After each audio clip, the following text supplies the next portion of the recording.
Welcome to F1 with DRS. I'm Dan Shepard. I'm joined by Charlie, Jethro, and Matthew.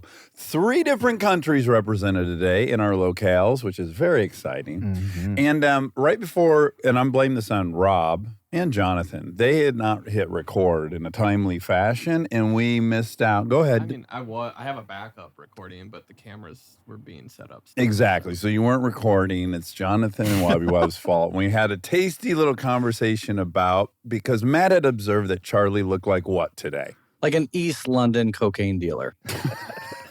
And if you're not watching us on video, which, you should, who would not take an opportunity to stare at Charlie? But you're in a very shiny tracksuit. It's too bright. It's hard to see. I thought Charlie had a contract that he could only wear tank tops because now we're on video. We need it on display. I've got it just in case. Yeah. I've got our F1 tank top because, temperature is a big issue for It me. fluctuates dramatically in here, especially as tempers rise. But at any rate, it led to a conversation. I asked Jethro, what do they call cocaine?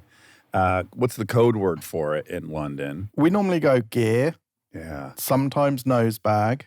But mostly gear, I think. Gack. Yeah, gack. You know what's interesting? I never called it straight gack, but I would always say we were gacked up. With a G or with a Y? G. Not yacked up. No, you say yacked up? We would say yacked up. No, that means you've puked up. That means you've been sick if you've yacked up in the UK. Sure, if you yak, but... Well, too much gack and you might yak. That's true. I never yacked from too much gack, but I did get loose in the caboose. Many times. In fact, that's kind of how you know when it's working. You're like, ooh, time to go right now to the bathroom. Then buckle up for an incredible night. And then, I think I found this more interesting.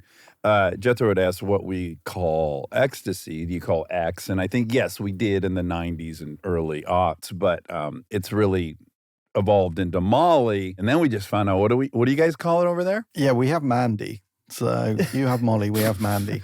Can you explain that? Because I don't know why Molly makes sense to me, but for some reason it makes sense. But do we know where Mandy comes from? MDMA, isn't it? Oh. So maybe it just sounds like it's the closest name that a person off their face on MDMA could come up with to rhyme or to sound alike, and now it's just spread. Mandy. I think I prefer Mandy to Molly. Mandy. I mean, I love Molly. We have a Molly in our life, and we all love Molly. But there is an M and a D in Mandy and MDMA. It makes more phonetical sense. Yeah, now I want to know where Molly came from. I do too. Yeah. Okay. Well, that was our new segment on street names for drugs in different countries. I bet you feel, Matt, in jeopardy even discussing drugs at your current location. I'm looking around a little bit and I'm kind of a little worried, to be honest with you. It's multiple times while I'm here, I'll say something and I'm like. You're in Dubai, right? Yeah, I'm in Dubai. And it was the most intimidating security entrance. Do you think there was a language barrier? Well, Dubai, almost everyone speaks English here. Okay. It's a wildly kind of multicultural place. But there's also a happiness telephone line here. So there's a number, everyone knows about it. You call, like the girl I was with, her boyfriend lost his phone in a taxi. You call this number and you were like, okay, a car picked me up here, dropped me off here. That's all you have to tell them. They then go and have a bunch of people that figure out where your shit was. No. And almost every person I've talked to is like, yeah, my shit was back at my house in an hour. So and I've asked multiple people this. So this is a national concierge service, you're saying? Yeah. I've been derelict in my duties to tell people the results of the race that have not seen it. Remember, this was brought to my attention. Some people listen who didn't get to watch the race. So I just want to, right out of the gates, say our winners were Max Verstappen in first, Piastri in second, and Lando in third. Let's get that out right away. What an eventful race. And weekend.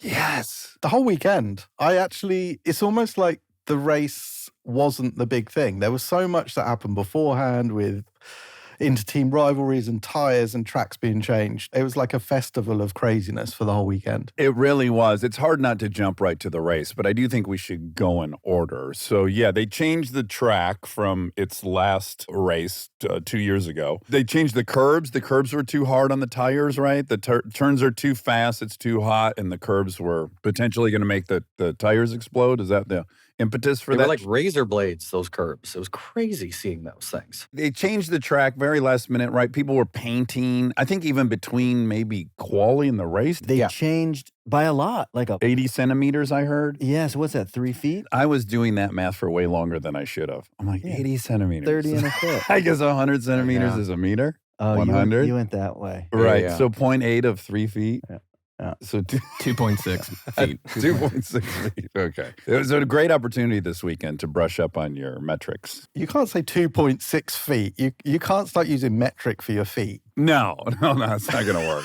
Also, what was aggravating was like, clearly it was 195 degrees, but I never did get the temp in Fahrenheit. I just kept hearing know. Celsius all weekend. I didn't bother. It was too hot. 41, I guess. 41 degrees. That's hot enough to kill you, apparently.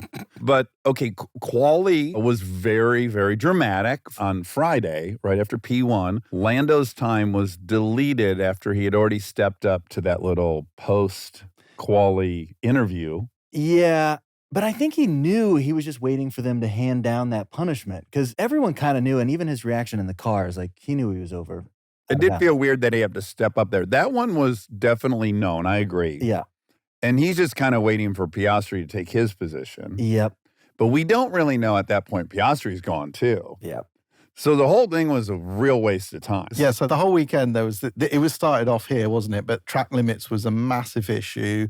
These curbs, the idea behind them is they sort of create a natural track limit because if you go a certain point, there's a big drop off and you ground out the bottom of the car, which is a big penalty. And the idea is that will stop people going outside the track limits. Unfortunately, they were so ruinous to the tyres that they had to effectively change the way that was being policed.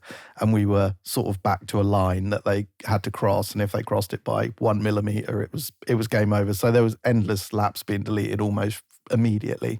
It was really annoying to watch. It's kind of frustrating. I don't love it. Yeah. But then I got to say, many of the drivers didn't do it. Like Max didn't really do it. Maybe once all weekend he had a single lap or something. So, as mad as I get so frustrated and it bogs the whole thing down, but then we have a few examples where it can be done. Yeah. I mean, we saw that. What was the last race where we had these track limits? And it's fun to see it once. All of them deleted as they come in, deleted. But I don't need any more. Like, it's too much. We got to, track all Move of those. on. Move on. We're done. It feels like if it's a regular problem, it can't be beyond these engineers who build these incredible cars and do all these incredible things to come up with a solution that actually works. I think the curb is the perfect solution. If you screw up your lap time, you screw up your car, if you go outside of track limits, that's it. Instead of some arbitrary line that's... But then they break the tires, so they need to change the tires. Well, that's more incentive somehow to it's stay not on. joined up.